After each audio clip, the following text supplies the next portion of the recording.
Hello friends, स्वागत है आपका मेरे यूट्यूब चैनल एग्जाम ध्वज में। और आज हम डिस्कस करेंगे उत्तराखंड के मोस्ट इम्पोर्टेंट एमसीक्यू क्वेश्चन जो के ट्रिपल की परीक्षाओं में बार बार पूछे जाते हैं। तो पहला क्वेश्चन है हमारा, उत्तराखंड का राज्य पुष्प क्या है? तो उत्तराखंड का राज्य पुष्प है आपका ब्रह्मकमल। ठीक है। और उत्तराखंड में चिन्हों का निर्धारण किया गया था 2001 में। और ब्रह्मकमल जो है आपका 4800 से 6000 मीटर की ऊंचाई पर मिलता है। राज्य में 24 प्रजाति पाई जाती हैं ब्रह्मकमल की, जबकि विश्व में आपकी पाई जाती हैं 210 प्रजातियाँ। नेक्स्ट क्वेश्चन देखते हैं। नेक्स्ट क्वेश्चन है हमारा, उत्तराखंड में कांचुला खर्क क्या है? तो उत्तराखंड में कांचुला खर्क है आपका कस्तूरी मृग संरक्षण एवं प्रजनन केंद्र। ऑप्शन नंबर सी सही है।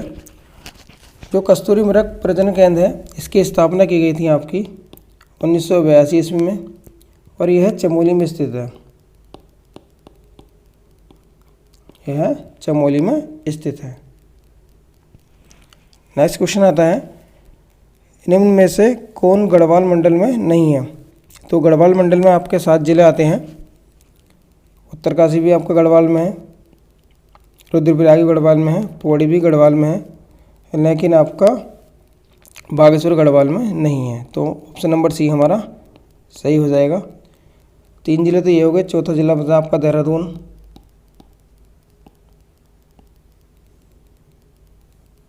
हरिद्वार,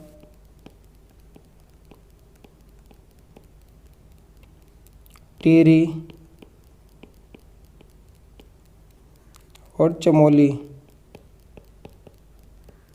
गढ़वाल मंडल में आपके 7 जिले पड़ते हैं, जबकि कुमाऊं मंडल में हमारे 6 जिले आते हैं। नेक्स्ट क्वेश्चन देखते हैं। निम्न में से उत्तराखंड राज्य का राजकीय खेल क्या है?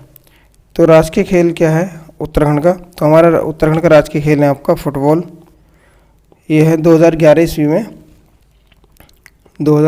में फुटबॉल को उत्तराखंड का राजकीय खेल माना गया था। ठीक है।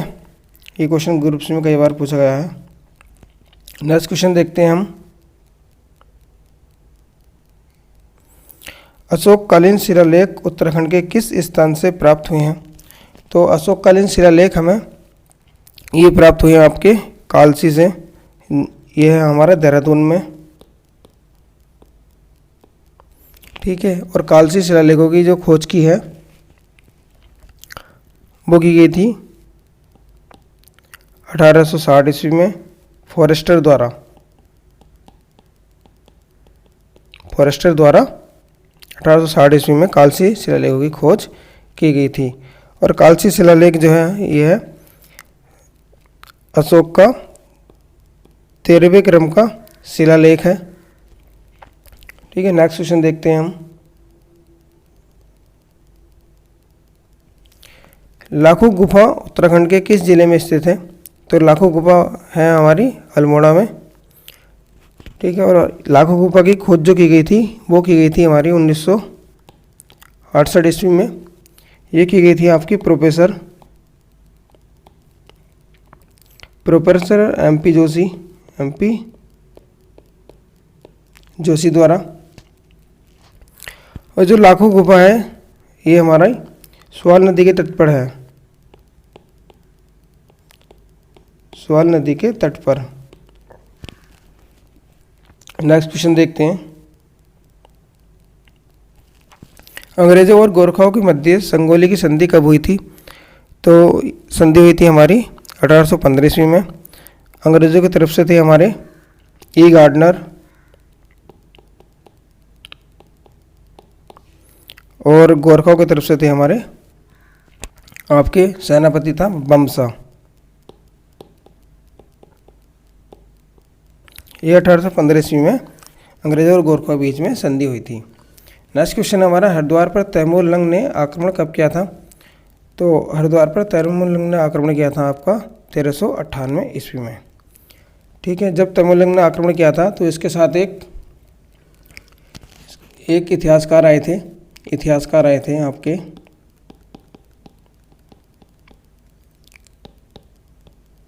सरुद्दीन। तो सरुद्दीन ने हरिद्वार को कपिला कहा था।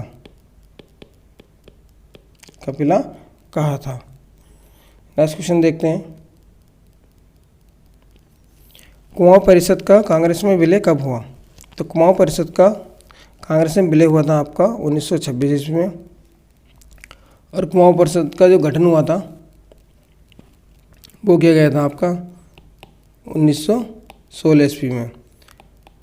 ये गठन किया गया था आपका हरगोविंद पंत द्वारा, बी डी पांडे और तीसरे थे हमारे गोविंद वल्लभ पंत। ठीक है, ये मुख्य व्यक्ति थे जिनके सहयोग से कुमाऊं परिषद की स्थापना 1916 ईस्वी में की गई थी, जिसका विलय 1926 ईस्वी में कांग्रेस में कर दिया गया था। नेक्स्ट क्वेश्चन देखते हैं हम। निम्नलिखित में से किस पुस्तक में कश्मीरी राजा ललिता द्वितीय मुक्तापीड द्वारा गढ़वाल क्षेत्र को जीतने का वर्णन किया गया है? तो ये वर्णन किया गया है आपका रजत रंगणी। ऑप्शन नंबर डी सही है इसका आंसर। क्वेश्चन नंबर 11 देखते हैं। उत्तराखंड राज्य के गैरसैंण में मंत्री परिषद की पहली बैठक कब आयोजित की गई थी? तो ये की गई थी हमारी आपकी 3 नवंबर 2012 को। नेक्स्ट क्वेश्चन देखते हैं। वैज्ञानिकों के अनुसार हिमालय क्षेत्र उत्तराखंड के आने वाले अधिकांश भूकंप के क्या कारण हैं? तो जो उत्तराखंड में अधिकांश भूकंप आते हैं तो उसके कारण है आपके प्लेटों की गति और भ्रंशों की उपस्थिति, अर्थात इसका आंसर हो जाएगा आपका ऑप्शन नंबर सी, वो ऑप्शन नंबर डी, ए और बी दोनों। क्वेश्चन नंबर 13 देखते हैं हम। निम्न में से उत्तराखंड के किस स्थान पर भूकंप मापी स्टेशन नहीं है? तो भूकंप मापी स्टेशन आपका देहरादून में भी है, टिहरी में भी है और गरुड़ गंगा में भी है, जबकि यहाँ पर नैनीताल में स्थित नहीं है। तो ऑप्शन नंबर डी इसका सही आंसर हो जाएगा। नेक्स्ट क्वेश्चन देखते हैं। Question number 14। निम्न में से किसका संबंध हिमालय बचाओ देश बचाओ स्लोगन से है? तो ये नारा दिया था हमारा सुंदरलाल बहुगुणा जी ने। क्वेश्चन नंबर देखते हैं 15। हिमालय के हिमनदों के पिघलने की गति क्या है, सबसे कम या सबसे अधिक? तो हिमालय के हिमनदों की पिघलने की गति जो है वो सबसे अधिक है। Option number B is correct. Question number 16। Bhagirathi नदी कहाँ से निकलती है? तो जो भागीरथी नदी है हमारी ये निकलती है आपकी गौमुख से, और देवप्रयाग में भागीरथी और अलकनंदा का संगम हो जाता है, तो वहाँ से ये कहलाती है आपकी गंगा नदी। ठीक है, देवप्रयाग में भागीरथी प्लस अलकनंदा का संगम होता है।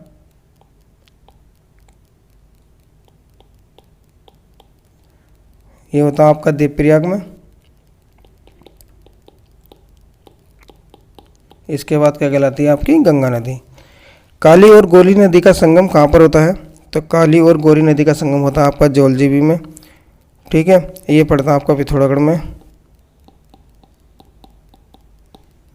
और यहाँ पर जौलजीबी में एक मेला भी लगता है।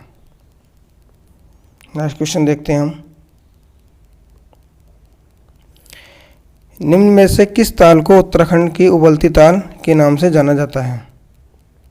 तो उत्तराखंड के उबलती ताल के नाम से जाना जाता है आपका बया ताल को। Question number 19। भोजपत्र वृक्ष किस पर्वत पर मिलते हैं? तो भोजपत्र वृक्ष मिलते हैं हमारे हिमालय पर। नेक्स्ट क्वेश्चन देखते हैं। अस्कोट वन्यजीव विहार उत्तराखंड के किस जिले में स्थित है? तो अस्कोट वन्यजीव विहार स्थित है हमारा पिथौरागढ़ में, और अस्कोट वन्यजीव विहार की स्थापना जो हुई थी वो की गई थी 1986 ईस्वी में। ठीक है, ये ग्रुप सी में कई बार पूछा गया है। नेक्स्ट क्वेश्चन देखते हैं हम।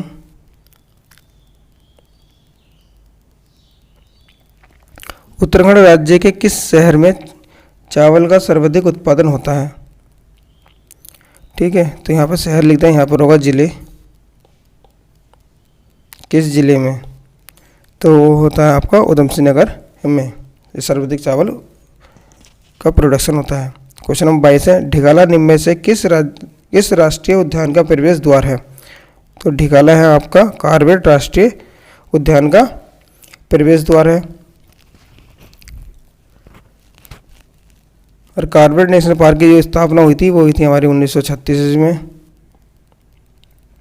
इसका एरिया जो है आपका 520.82 स्क्वायर किलोमीटर है।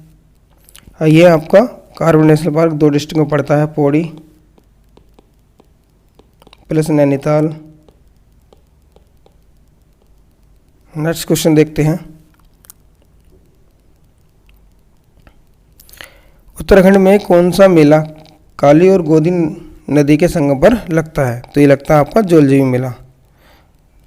ठीक है, और ये पड़ता है आपका पिथौरागढ़ में। क्वेश्चन नंबर 24, उत्तराखंड ऊर्जा नीति के तहत कितने मेगावाट तक के परियोजनाओं को लघु परियोजना की श्रेणी में रखा गया है? तो लघु परियोजना की श्रेणी में रखा गया है आपकी 25 मेगावाट तक की परियोजनाओं को। अगर हमारी 25 मेगावाट की परियोजना है तो उसे बोलते हैं हम लघु परियोजना। अगर 25 मेगावाट से आपकी बड़ी परियोजना है, ठीक है, तो उसे बोलेंगे हम बड़ी परियोजना। क्वेश्चन नंबर 25, निम्न में से महा हिमालय की सबसे अधिक जनसंख्या वाली जनजाति कौन सी है? तो महा हिमालय क्षेत्र की सबसे अधिक जनसंख्या वाली जनजाति है आपकी भोटिया। नेक्स्ट क्वेश्चन है, निम्नलिखित में से कौन सा नगर राष्ट्रीय राजमार्ग संख्या 74 पर नहीं पड़ता? तो जो राष्ट्रीय राजमार्ग 74 है हमारा, ये बेसिकली निकल लिया हमारा 2 जिलों से गुजर रहा है, एक तो उधम सिंह नगर और एक आपका हरिद्वार। ठीक है, तो जब उधम सिंह से आ रहा है तो ये आपका इस पर किछाई पड़ता है, गदर भी पड़ता है, जसपुर भी पड़ता है, लेकिन कालागढ़ जो है आपका वो इधर है, यहाँ पर। ठीक है, यहाँ पर है कालागढ़, यह आपका कालागढ़ जो कि पड़ता है आपका पौड़ी में, और पौड़ी में NH 74 आपका नहीं जाता। ठीक है, तो इसका आंसर हो जाएगा आपका कालागढ़ NH 74 पर नहीं पड़ता। क्वेश्चन नंबर 27, उत्तराखंड में जायका परियोजना किस देश की सहायता से चलाई जा रही है? तो जायका परियोजना जो है आपका ये पंचायतों से संबंधित है और ये चली जा रही है आपकी जापान के सहयोग से। और ये इसकी स्टार्टिंग जो की गई थी वो की गई थी आपकी 2014 ईस्वी में। और इस प्रोजेक्ट में जो है 807 करोड़ रुपए की स्टार्टिंग की गई थी और 2022 तक 250 पंचायतों को जोड़ने का लक्ष्य है। नेक्स्ट क्वेश्चन है, निम्नलिखित में से पानी रखो आंदोलन के सूत्रधार कौन थे? तो पानी रखो आंदोलन के सूत्रधार थे आपके सच्चिदानंद भारती। और इसकी जो स्टार्टिंग की गई थी पानी रखो आंदोलन की, ये की गई थी आपकी ऊपरे खाल पौड़ी से। ठीक है, नेक्स्ट क्वेश्चन देखते हैं हम, उत्तराखंड राज्य में व्यापक स्तर पर चाय की खेती को 1835 ईस्वी में निम्न में से किसने प्रोत्साहित किया था? तो ये क्या था आपका डॉक्टर रायल ने। क्वेश्चन नंबर 30, स्वतंत्रता से पूर्व उत्तराखंड में व्यापार कैसे किए जाते थे? तो व्यापार किए जाते थे हमारे मेलों के द्वारा, प्रदर्शनियों के द्वारा, मध्यस्थों के द्वारा, अर्थात उपयुक्त सभी। तो ये आज हमने डिस्कस करे उत्तराखंड के टॉप 30 MCQ। आई होप आपको ये वीडियो अच्छा लगा होगा, तो प्लीज़ चैनल को लाइक करें, सब्सक्राइब करें। Thank you, thanks for watching.